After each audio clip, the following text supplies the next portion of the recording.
Have you ever seen Ocean's 11? Or maybe The Italian Job? Have you ever wondered if anything like that has actually happened before? Well, today's story feels something straight out of a Hollywood blockbuster. In this podcast, we'll be talking about one of the most famous and creative bank robberies ever. And it took place right here in Argentina.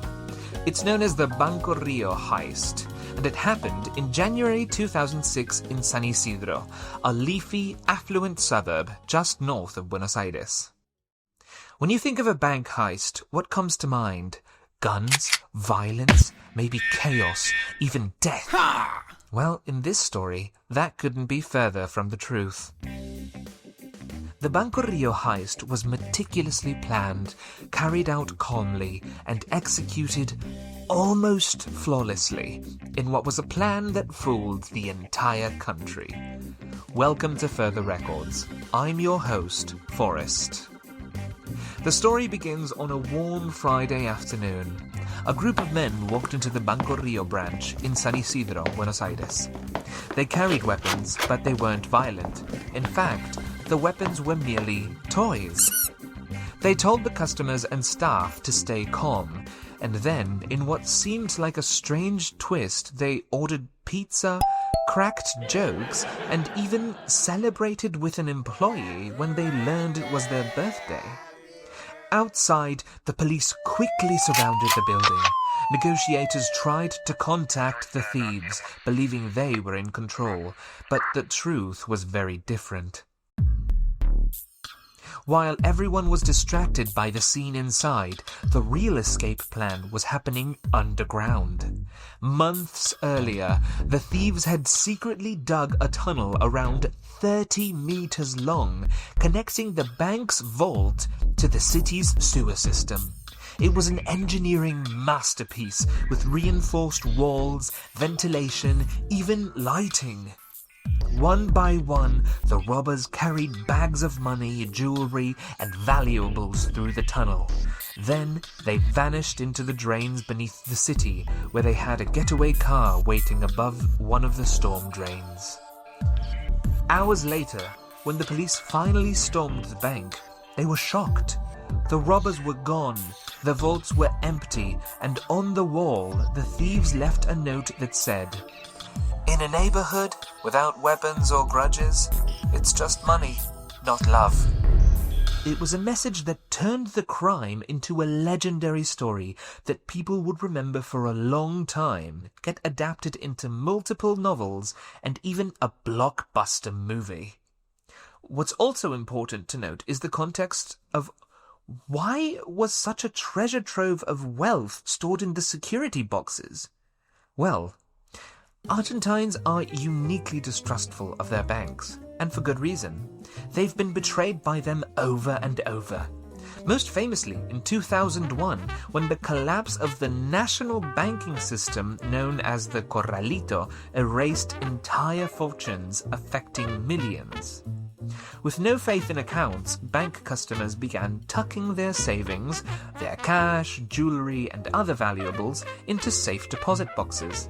And this particular bank, situated in one of the most richest enclaves of Argentina, must have seemed especially enticing, flush as its deposit boxes were sure to be with the fortunes of the city's most well-to-do.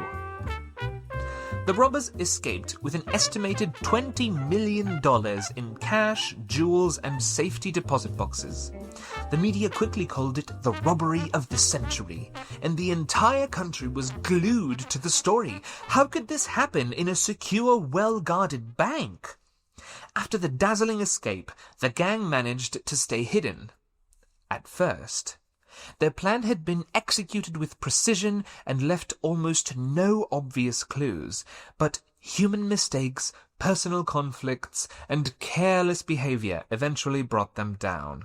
About 5 weeks after the heist, one of the thieves, Beto de la Torre, was pulled over by police while driving with his girlfriend. His wife, Alicia Di Tullio, had tipped off police. She recognized items and saw suspicious activity at their home, including the preparation of the getaway vehicle. she also saw Beto with part of the stolen loot. That gave the police the lead that they needed. From that tip, investigators identified other crew members, and arrests soon followed. A simple domestic dispute finally broke the case. How careless! Eventually, most of the gang members were caught. The mastermind was a man named Fernando Araujo, an artist and martial arts teacher with a fascination for strategy. He treated the heist like an art project that was carefully designed, perfectly timed, and carried out with style. Over time, the Banco Río Heist became part of Argentine culture. People admired how smart the plan was and how the robbers avoided violence. Of course, it was still a crime, and the hostages that day were frightened. But compared to other robberies, it almost felt like a movie script brought to life. The Banco Río heist stands out for its creativity, its calm execution, and the unforgettable message left on the wall.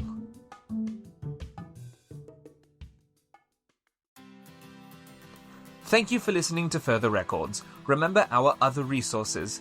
We have tips on YouTube, funny videos on TikTok, and extra learning material on Instagram.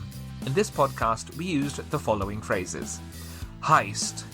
This is an informal term for robbery, especially a daring one of a bank or a museum.